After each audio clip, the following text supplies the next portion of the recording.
Бұл енді ТС 140 тракторды алғанымызға биыл 3 жыл болды.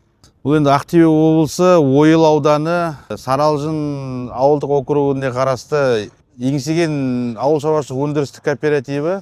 Характеристикасы жағынан келсе, бұл трактор жақсы, күші де жақсы, жер жыртуға, себуге жақсы жұмыс істеп тұр трактор. Қазір қанша мото сағат бұл? 1200 ғой, мана қарадық. Қазірше 200 гектар жер егіп тұр қой, қазірше бір өзіміздің егіспен айналысқанымызға осы тракторды алғаннан кейін биыл 3-ші жыл айналысып отқанымыз. 200 гектар алда уақытта бірақ үлкейткіміз келеді. Үлкейтіп егісті.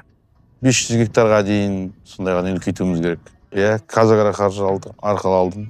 5%-мен 7 жылға алдым. Выбор көп қойды бір осы трактор жақсы деп ойлаймын. Потому что Ақтөбе облысында енді көбі егіспен айналысады ғой. Егіспен айналысқанға енді мысалы, например, осы трактор, например, К700-пен салыстыратын болсақ, К700-тың тартатын енді 8 трен, бұныкі 3 трен, но бірақ одан бұл К700-тан жылдам жүреді, сосын расходы аз да К700-тан. К700-пен де жұмыс жасап көрдік қой, оның расходы вообще көп. Мына өзіңіз зерттеп көрдіңіз бе, қанша литр? Сағатына өткенде есеп, өзінің несіне сағатына 25 не ғой, жер жыртқан кезде. Сағатына, нагрузка салған кезде сағатына 25 литр, по-моему, характеристикасы.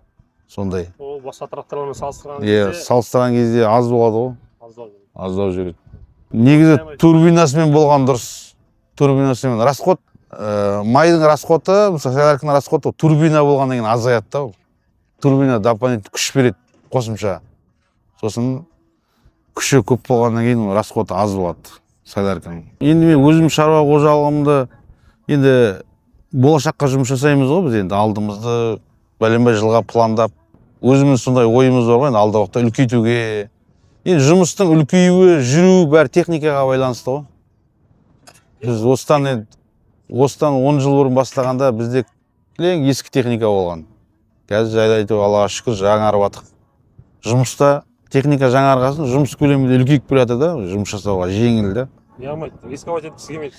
Негізі ол рисковать еткен дұрыс. Мен мысалы хозяйстводан бастағанда 3 ескі трактор болған 80-ші жыл.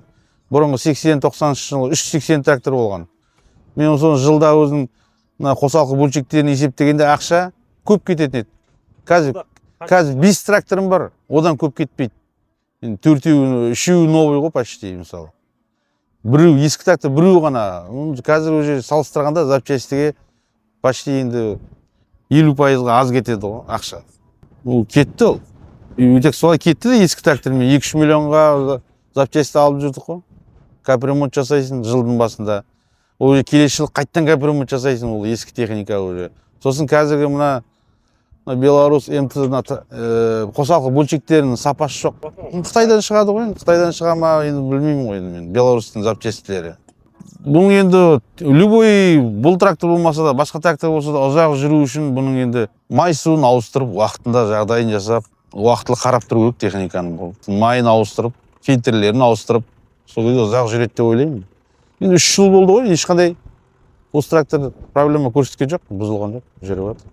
Бір механизатор, бір адам айдайды бұны тек қана, басқа адам айдамайды. Әр адам айдаса, техника тозады. Мен трактористтерім бәрі сезонный ғой, сезонный 3 тракторист аламын мен еді. Бірақ олардың бұл тракторды айдатпаймын. Інім айдайды. Бәрі кондер, қыста да жылы, балдар футболкамен отырып қарашайды қыста. Қыста да пайдаланып жатыр, қыста да демалып тапқан жоқпыз бұл тракторды. Алдына угольнигін, косой лопатын салып, артына угольнигін салып, қыстай қарашып шықтық, жол аршып шықтық. Мен өзім жылқы бағумен айналысам, осы жерде жылқы бағамын.